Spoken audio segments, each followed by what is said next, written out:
Vamos a ver, para demostrarle a Ari que le pedimos 5 minutos a Axel y que va a hablar 5 minutos. Buenos días a todos y a todas. Espera que no se vea ahí. Porque te cortan, los 5 le sacan el zoom. Claro, porque lo cortaron.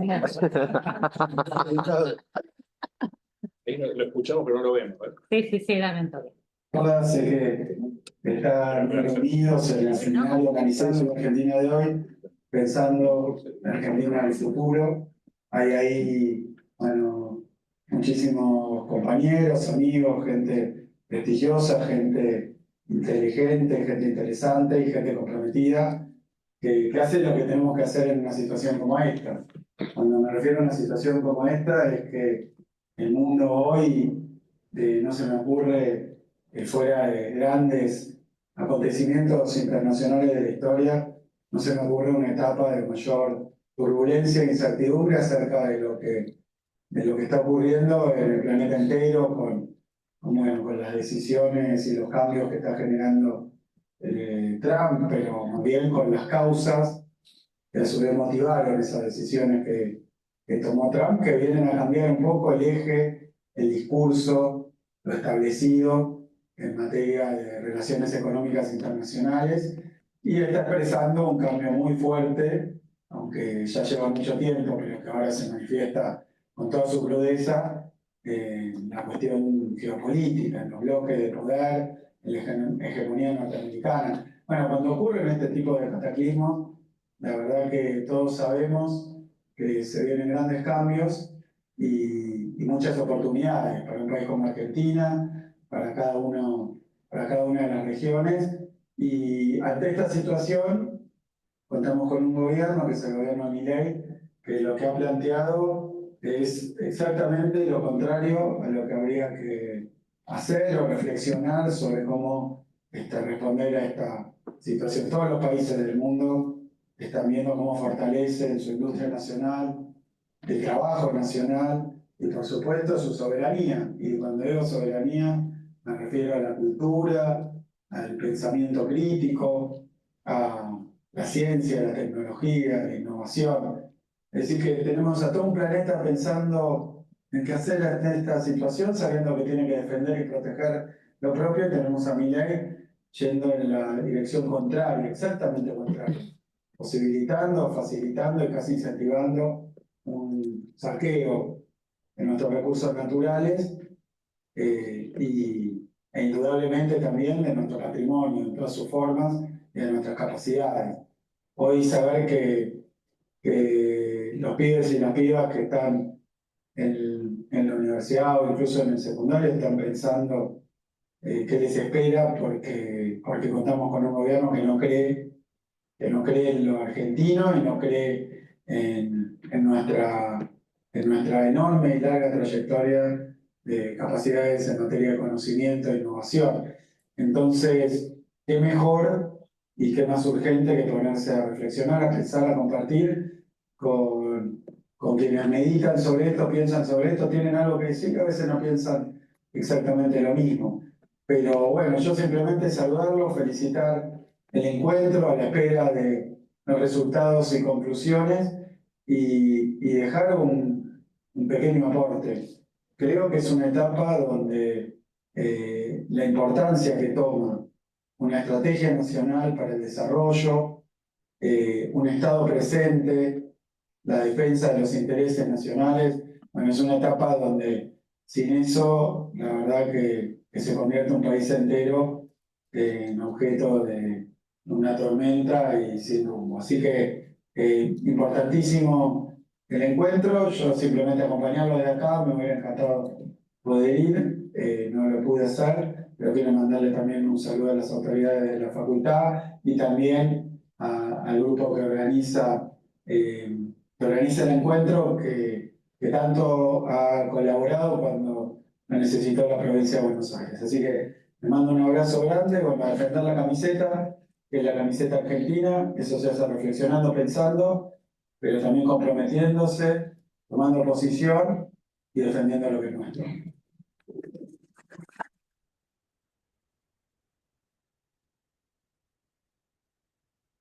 Un minuto. Sí.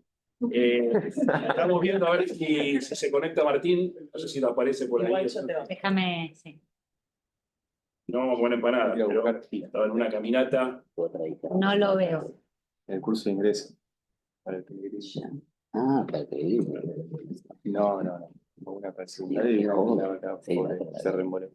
¿Qué hablan? ¿A qué me trajeron?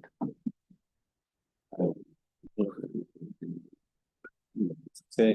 Quien quiera hacer una pregunta mientras hacemos tiempo, está habilitado y después nos vamos con unas empanadas. ¿Cómo? Ah, Creo que hay más ganas de empanadas que de rosas. Decinos, Sari, cómo abrís el programa el lunes a la mañana, no sé. Pues hacemos un pro de a cuánto el dólar el lunes. Una pizza. 1200, 1300, 1150. Para arriba, Para arriba. ¿sí? No, espero que venga, le iba a decir Sí, no, que venga, pero se me escapó. ¿A tu programa? Sí. El lunes. No, va a ser un quilombo. Racing que funciona el home banking. ¿Qué sé yo? No, va a ser todo un tema. Es medio, perdón, no me voy a meter para hacer tiempo hasta que pueda mi hija. ¿Querés el micrófono así te escuchan más y lo haces más formal? Ok. Ahí. No, igual yo en un cachito me toqué porque tengo que ir a buscar a mi otra hija, que estaba haciendo el curso de ingreso para el secundario. No sé cómo arranca el lunes. Lo que sí sé es el resumen, medio que es bastante obvio lo que hicieron. Hicieron una devaluación de ello del 27,6%, que es lo que da a pasar de un dólar a 1097 por un dólar a 1400. Si el dólar no llega a 1400 es porque están reventando los dólares que le llegaron, pero es una cuestión matemática, ¿no? O sea, en algún momento esos dólares se van a terminar, el tema es a qué velocidad. Yo hice el cálculo, si al viernes reventaron 400 palos, los 12.000 millones de dólares a 400 por día te da 30 días. Por ahí no revientan 400 por día, revientan menos, pero el caminito que se viene es... La cuenta como hace el cabo. Anualizado. Pero es que hay, son días No así. te alcanza el tesoro. Por eso yo digo un chiste de distribución de home banking. ¿Qué va a hacer cualquiera que tenga 100.000 pesos en el banco el lunes? Va a comprar dos, o sea, no te das un antipatria, un cipallo, o sea, te vas a proteger frente, y de la única forma que tenés para protegerte, porque una de las cosas que no tenemos es educación financiera. Yo aprendí lo que era un plazo fijo a los 25 años, me parecía un hijo de puta por hacer un plazo fijo, porque estaba haciendo dinero del dinero. Es el día de Wall Street. Y después un día dije, no, bueno, podés entrar a un fondo común de inversión, wow. O, hablando en serio, no tenemos educación financiera en términos de financiar a nuestras pymes, porque además no hay mecanismos para financiar a nuestras pymes. Secundaria tendría que haber. Tendría que haber la secundaria, entonces son mileístas por decir eso. No, Obvio. ¿cómo puede ser que en el secundario te explican lo que es una obligación negociable? ¿Ustedes saben lo que es una obligación negociable? ¿Una ON? Vos sabés. Bueno, claro. ¿Quién sabe acá lo que es una ON? Yo no, soy bióloga. Una. Dos. Luego, la ON es las empresas saliendo a tomar deuda para crecer. Ojalá para crecer. Muchas salen a tomar deuda para crecer capital. Pero asumamos que lo hacen para bien. Salen a tomar deuda y con esa deuda hacen una nueva línea de producción. Con esa línea de producción contrata gente, con esa contratación de gente, producen cosas, con esa producción de cosas se mueve la economía. Y vuelve, y a vos después te devuelven la plata, como si fueras vos el FMI de esa empresa, con un interés. Está buenísimo el mercado de capitales. Pensado, estoy haciendo una simplificación muy grande. ¿Saben cuántas ON hay para pymes? Entonces, ¿para quién tiene ON? Pampa Energía, Geneia, Globant, etcétera, Cresud, que no necesitamos, por ahí lo necesitan, no importa, pero a mí me gustaría poder poner guita en una ON de las pymes, que se junten un pool de pymes por sector y hagan, con eso y me devuelvan la guita. ¿La tasa de interés será menos? Bueno, pero se la presto a las pymes. Hay un montón de discusiones, por eso estaba bueno esto de empezar a sacarnos de encima lo que decía Manuel. Che, está mal el capitalismo, qué sé yo si está, pero funciona así, entonces tratemos de buscarle vueltas y de sacarle algunas ventajitas. Y en ese sentido, Navarro siempre dice, bueno, ¿por qué compramos? ¿Todos ustedes tienen dólares? Sí. Gracias. Sí, ¿por qué? Enfermo. ¿Por qué? Porque además hay momentos en que no te conviene. Pero bueno, compramos después al final del camino siempre porque es lo único que sabemos. Siempre conviene. Siempre conviene al final del camino. Nuestros padres nos enseñaron eso. La verdad que no. Es lo que dijo Manuel.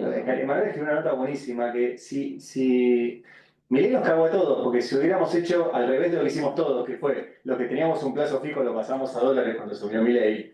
Si hubiéramos dejado el plazo fijo, hubiéramos tenido una ganancia en dólares mucho mayor a la que tuvimos comprando dólares a 1.300 cuando después bajó a 1.000. O sea, perdimos todos, nos cagó a todos, básicamente. Entonces, no tenemos educación financiera. Y yo decía, no es mileísta decir eso, es tengamos, porque ¿qué hacemos con nuestros ahorros? ¿Qué hacemos con la plata? ¿Qué hacemos con...?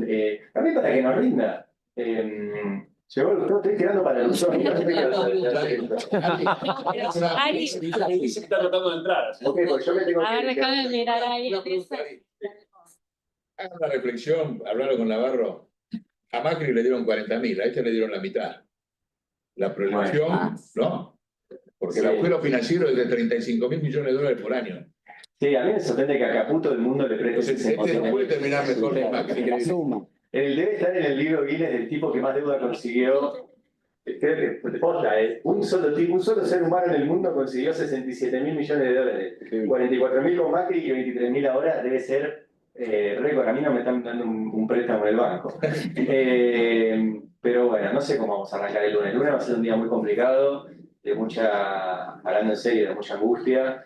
Y a nosotros en los medios nos toca que del otro lado, el otro día nuestro coordinador de aire nos decía, loco, tengan la responsabilidad de que hay gente que se levanta y lo primero que prende es la tele y vos estás ahí. Entonces es un fin de semana de mucho laburo, de mucha lectura, de mucha consulta. La mitad de los mensajes a Emanuel se los mandé yo, que decía. Y sí, porque estamos cagando preguntas a la gente que sabe y tratando nosotros de procesar y de ser responsables. O sea, el lunes va a ser un día muy difícil, la verdad. A mí me toca justo el horario antes de que abran los bancos, el quilombo lo va a tener Navarro. Pero bueno, lamentablemente le diría a otro amigo que tuiteó, tengo más devaluaciones que mundiales encima. Y ya tenemos eso, nos lo tomamos en joda, tenemos memes, tenemos un montón de cosas que también nos ayudan un poco a sobrellevar esta situación. Y también yo creo que somos un país tan extraño que nos levantamos de todo. Entonces, excepto de una dolarización, que es lo único que es irreversible, y el lunes, entre otras cosas, llega el secretario del Tesoro norteamericano, lo cual es una señal muy fuerte, y no sé qué escribirá mi amigo Nico Lantos mañana, al cual les recomiendo que lean, pero Nico, que le viene pegando fuerte con todo, dice, entre otras cosas, que se sigue el proyecto dolarizador y que esta visita de Scott Bessent puede ser parte de eso. Eso hay que frenarlo, como sea, de la forma que sea. Así que bueno, el lunes será un día muy complejo y habrá martes, y habrá miércoles, y habrá jueves, y habrá viernes. O sea, yo creo que también tenemos que salir de esa... Y a nosotros nos pasan los medios y decir, hoy se termina el mundo, tengo programa mañana. Mañana, el lunes, el martes también vamos a estar al aire y ustedes también van a estar acá y bueno, y habrá que afrontarlo. ¿Llegó Lustó? Sí, llegó Lustó. Vamos, yo me tengo que siempre, perdón, tengo que ir a buscar otra hija, gracias. Que sí, a ver.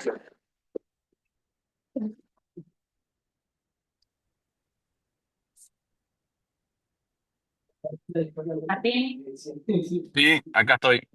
perfecto. Ahí te escucha la gente. Dale.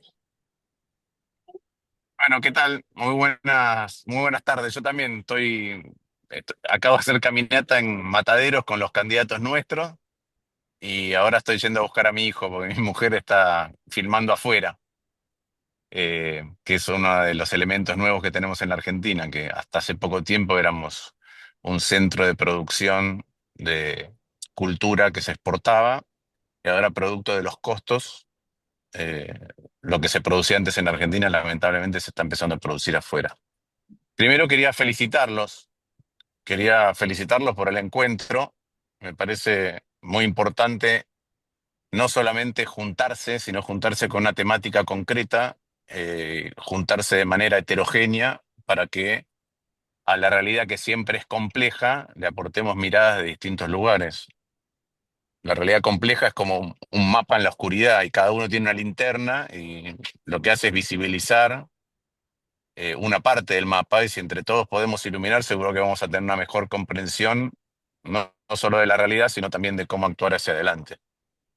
Yo tengo un diagnóstico eh, de qué es lo que deberíamos entre todos intentar construir, porque me parece que es lo que está siendo puesto en jaque hoy en día, y tiene que ver con lo siguiente.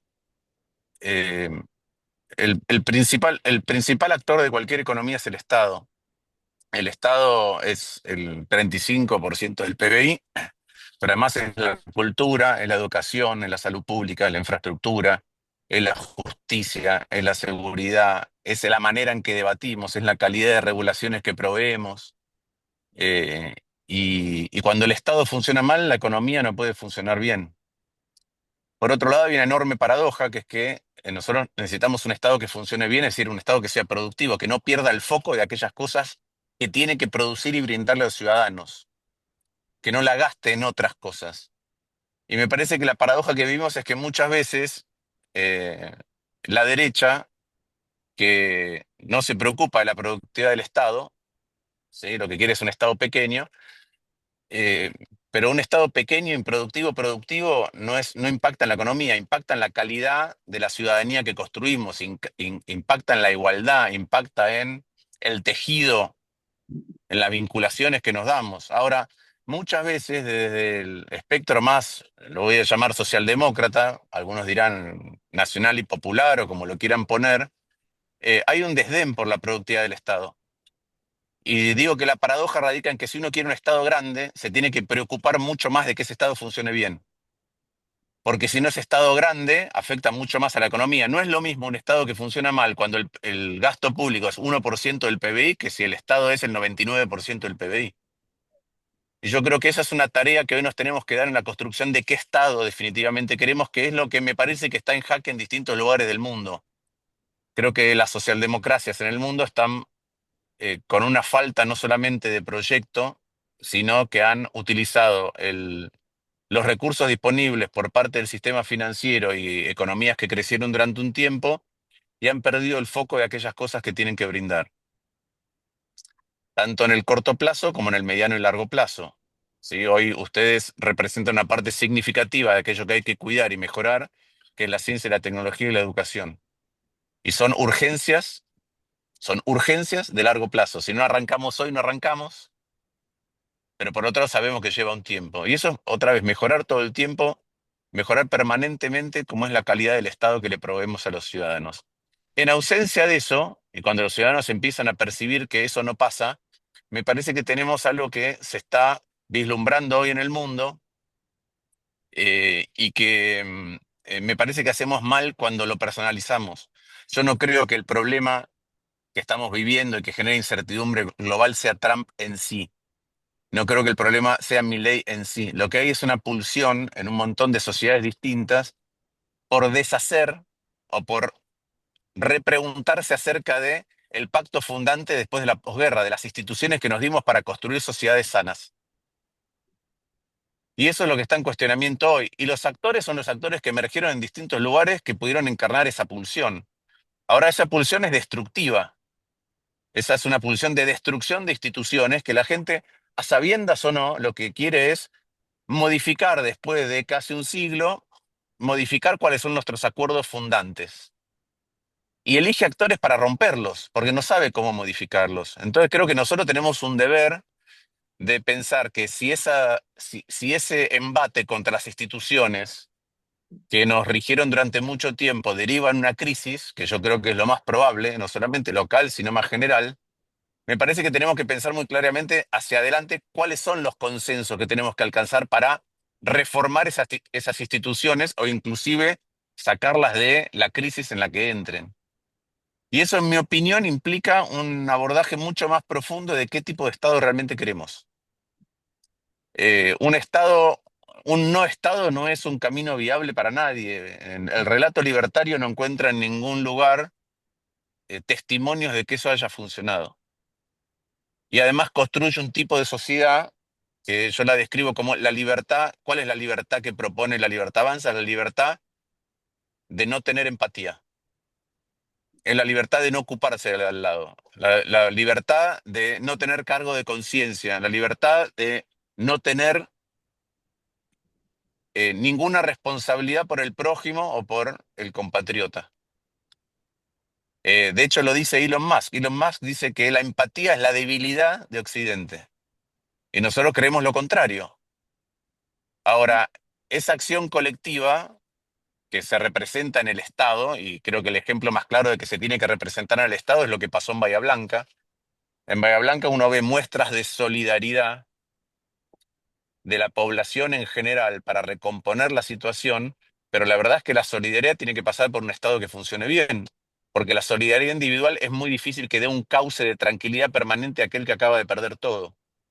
Ahí lo veo, perdón, pero veo chiquito porque estoy en el celular y en un auto, pero lo veo a Esteban. ¿Estás ahí, Esteban, no? Sí, Bueno, sí, sí. nosotros tenemos ejemplos a lo largo y a lo ancho de la Argentina de estados que han sido rigurosos en cómo administran y sobrios. Y entonces han modificado la calidad de bienes y servicios que se producen. Yo creo que eso fue Rosario, ¿sí? Creo que eso es lo que está pasando hoy en Santa Fe, que a contramano de una moda nacional, mirando exactamente cuáles son los bienes que son imprescindibles mantener en el medio de una fuerza nacional que lo que quiere es deshacer el Estado. Y creo que tenemos una obligación de replantearnos esto permanentemente, mirando cómo es que se construye ese Estado de largo plazo, que sea eficaz en no solamente en dar una discusión de la educación, sino, o del financiamiento universitario, sino de saber que en la Argentina el principal predictor de cómo te va cuando vas a la escuela es cuál es tu entorno familiar. Ese es el principal predictor. En un sistema educativo donde la mitad no terminan en tiempo y forma, es decir, en los años que corresponden el secundario. O que los chicos en sexto grado tienen altas dificultades para leer y escribir o para saber matemáticas. Entonces no pueden pasar a la siguiente etapa, que es el secundario, sin esa base. Y por otro lado, si no saben lengua y matemática, entonces no van a saber, no van a poder abordar. No importa si es geografía o historia o química o biología o física, es muy difícil después que se den un cauce hacia la universidad.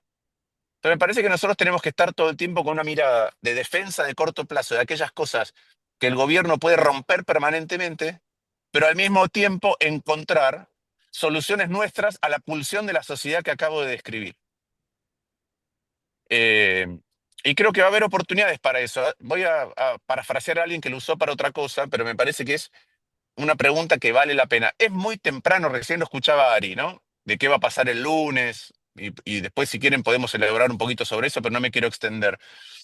Pero es, eh, es temprano para decir que el plan económico del gobierno fracasó. Algunos pensarán que sí, otros pensarán que no, ¿sí? Algunos pueden decir, no, mira, yo ya lo doy por fracasado, otros dirán, mira, démosle tiempo. ¿Es temprano para decir que fracasó? Quizás sea temprano. ¿Es temprano para hacerse la pregunta de si esto llega a un fracaso? Definitivamente no. ¿Es temprano para decir que el gobierno es fascista? Sí. ¿Es temprano para hacerse la pregunta de si este gobierno va a una deriva autoritaria complicada? No. ¿Es temprano para decir que la democracia está en riesgo?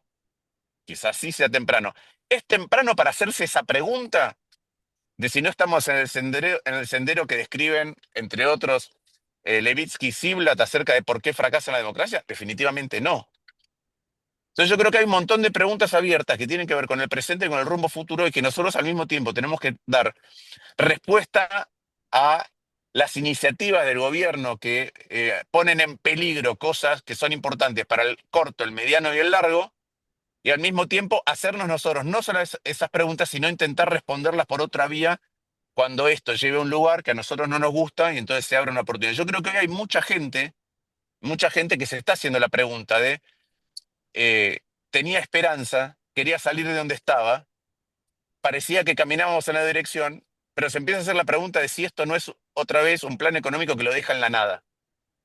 Inclusive gente que votó al gobierno está haciéndose esa pregunta. Yo lo persigo recorriendo la ciudad. Entonces, me parece que ese es un deber que tenemos. Quiero cortarla acá y si quieren después avanzamos en cualquier cuestión más particular. Muchas gracias.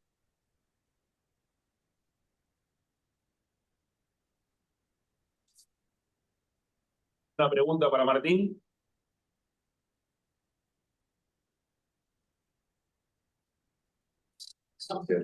Vamos. Sí, ahí. Sí, Sí, sigue ahí. está conectado, está conectado. Pero por micro, sí, porque sí.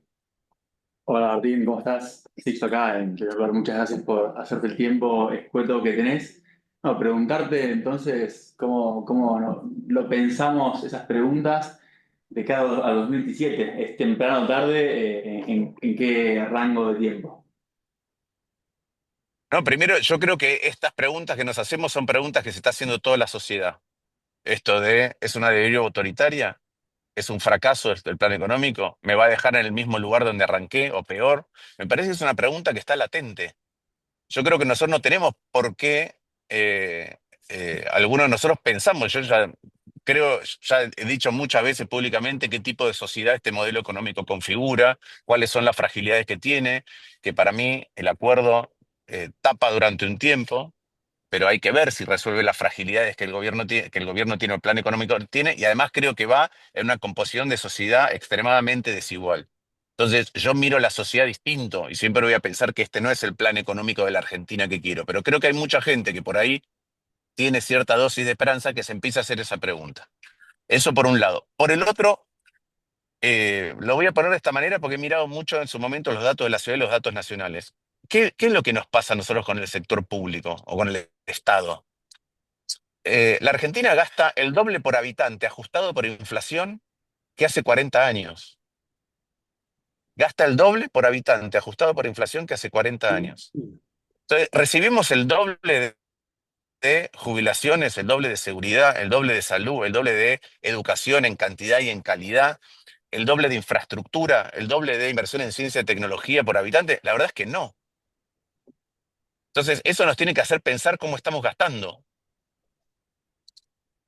Porque si no, la verdad es que esta pulsión que tiene la sociedad que dice, che, hay algo, no solamente cómo estamos gastando, sino cómo nos imaginamos las sociedades y qué otras alternativas se le provee como camino futuro, como esperanza hacia una Argentina distinta y un mundo distinto, qué camino o qué propuesta le hacemos a la sociedad. Y creo que tiene mucho que ver con el tipo de Estado que queremos. A mí no me gusta hablar de ajuste, no me gusta hablar eh, de austeridad, pero sí me gusta una palabra que es sobriedad. El Estado no puede gastar en boludeces. Encontramos en todos lados, y nosotros lo conocemos eso. Todos vemos en un montón de ámbitos donde se escurre, es como si fuera una cañería que está pinchada. Se escurre lo que debería llegar directamente al ciudadano. Se escurre. Y nosotros lo conocemos, y todos nosotros conocemos el Estado, trabajamos por el Estado, amamos aquellas cosas que funcionan de manera tal que le modifican la vida permanentemente, no a veces a un individuo, sino a una trayectoria familiar, como es la educación universitaria. La educación universitaria, una vez que alguien es el primer graduado de su familia, transforma la vida de esa familia para siempre, para los hijos, para los nietos, para adelante. Entonces nosotros sabemos, conocemos eso, creo que tenemos que tener una impronta más reformista que quizás se ha perdido en el ímpetu de una, no sé si llamarla comodidad general o de que esas instituciones están para siempre, y hoy vemos que están en riesgo. Y frente a ese riesgo creo que hay dos visiones, es defenderlas como están, que creo que es un primer paso, porque si no van a ser arrasadas, pero después nos tenemos que dar el deber de pensar cómo se reforman, y creo que la agenda es clara, que es al 2027, sabiendo que este año tenemos una elección. Bueno, de hecho ahora estoy acompañando a los candidatos nuestros, que son todos jóvenes, creo que Lula había estado antes ahí, pero acompañando a los candidatos, porque cada mojón es importante, cada etapa en donde podemos hacer un poco de pedagogía de aquellas cosas que vemos y cuáles son los riesgos a futuro, y el presente y por dónde pasa, son importantes, pero definitivamente el momento en que se pueden modificar las cosas en profundidad es cuando hay elección de poder ejecutivo. En el resto uno es oposición, y oposición puede proponer, oposición puede evitar, oposición puede visibilizar, pero finalmente para llevar las cosas adelante hay que ser poder ejecutivo. Y creo que es muy importante arrancar estos debates, como están haciendo ustedes hoy, para organizarse mucho mejor en la propuesta y la magnitud o el volumen político que esa propuesta tiene de cara al futuro. Muchas gracias, Martín. Vamos. Vamos por...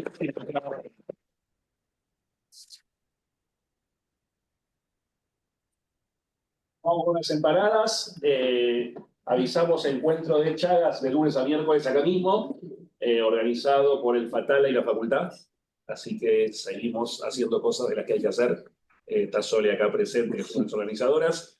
Y nos vemos la próxima. Vale. Pero vamos a comer, ¿eh? Vamos a comer. Yo,